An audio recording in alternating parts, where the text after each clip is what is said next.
Hello students, good morning. इस video lecture में हम आपके लिए लेकर आए हैं द गंगा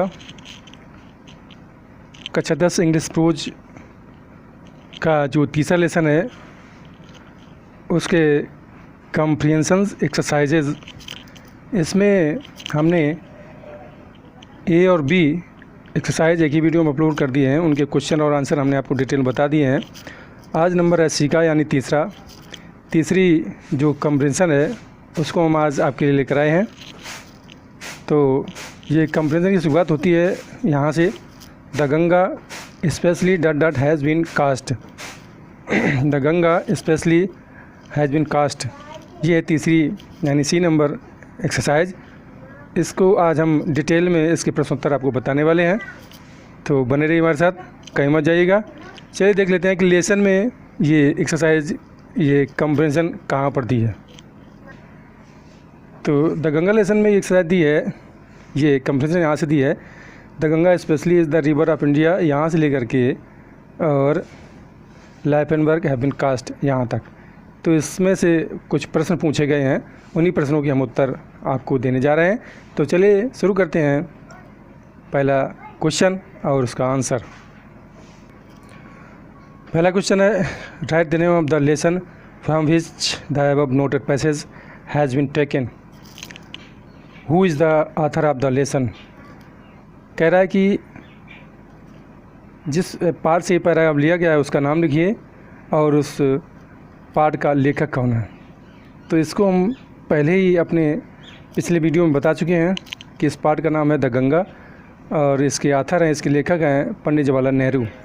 तो ये प्रश्न हम ऐसे ही आपको बता दे रहे हैं क्योंकि इसको हम पहले ही हल करके आपको बता चुके हैं।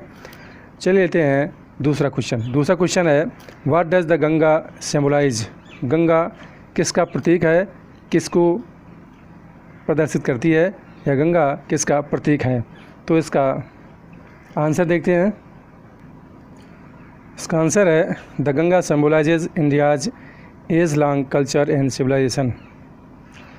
गंगा, जो गंगा नदी है वो भारत की युगों से चली आ रही संस्कृति और सभ्यता का प्रतीक रही है या उसको दर्शाती है।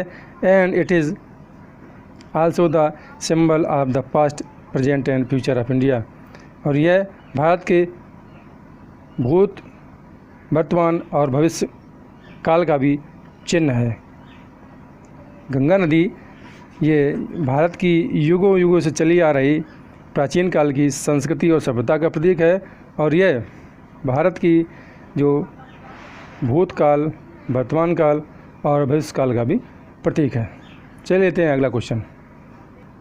क्वेश्चन नंबर 3 है, why is the Ganga beloved of the Indian people. Ganga भारतीय लोगों को प्रिय क्यों है। गंगा भारतीयों के लिए इतनी प्रिय क्यों है, या भारतीय लोग गंगा नदी से इतना प्रेम क्यों करते हैं। इसका आंसर देखते हैं। आंसर है, the Ganga is beloved of the Indian people because her racial memories, her hopes and fears, her songs of triumph and defeats are intertwined around हर।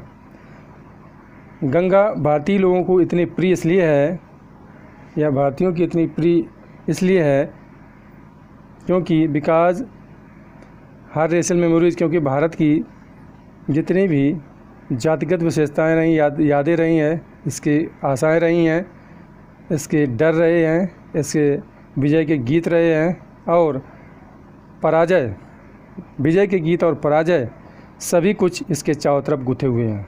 इसलिए भारतीयों को ये गंगा नदी बहुत प्रिय रही है। अगला क्वेश्चन लेते हैं। अगला क्वेश्चन है, what does the Ganga remind Pandit Nehru of.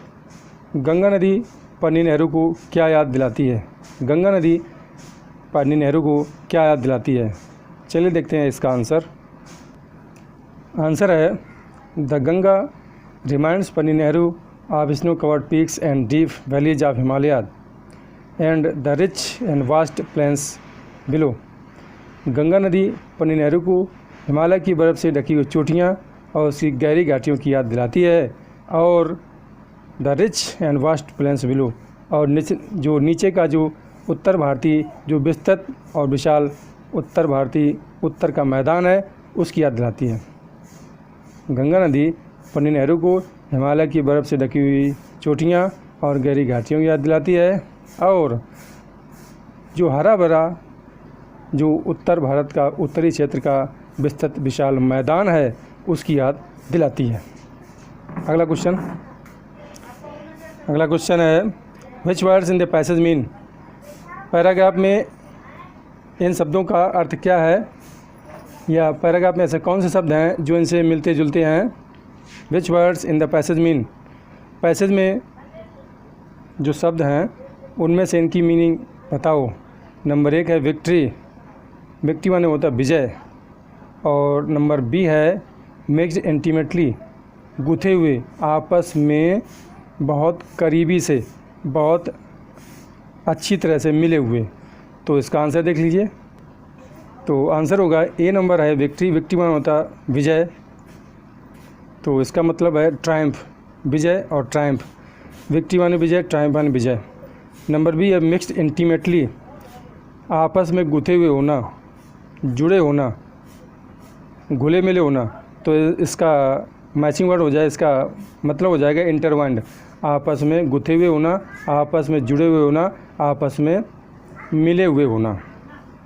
तो ये था इस द गंगा लेसन का तीसरा पैसेज। ये इसका विवरण आपको कैसा लगा हमें कमेंट सेक्शन में जरूर बताएं। और हाँ, अगला पैसेज हम नेक्स्ट वीडियो में अपलोड करने वाले हैं। तो अगर आपको ये वीडियो पसंद आया तो प्लीज़ हमारे चैनल को सब्सक्राइब कर दें, वीडियो को लाइक कर दें और घंटी वाला आइकन जरूर दबा दें, ताकि हमारे आने वाले हर वीडियो का नोटिफिकेशन आपको समय पर मिलता रहे। वीडियो को पूरा देखने के लिए बहुत बहुत धन्यवाद। चलिए मिलते हैं अगले वीडियो में, तब तक के लिए नमस्कार, जय हिंद, वंदे मातरम।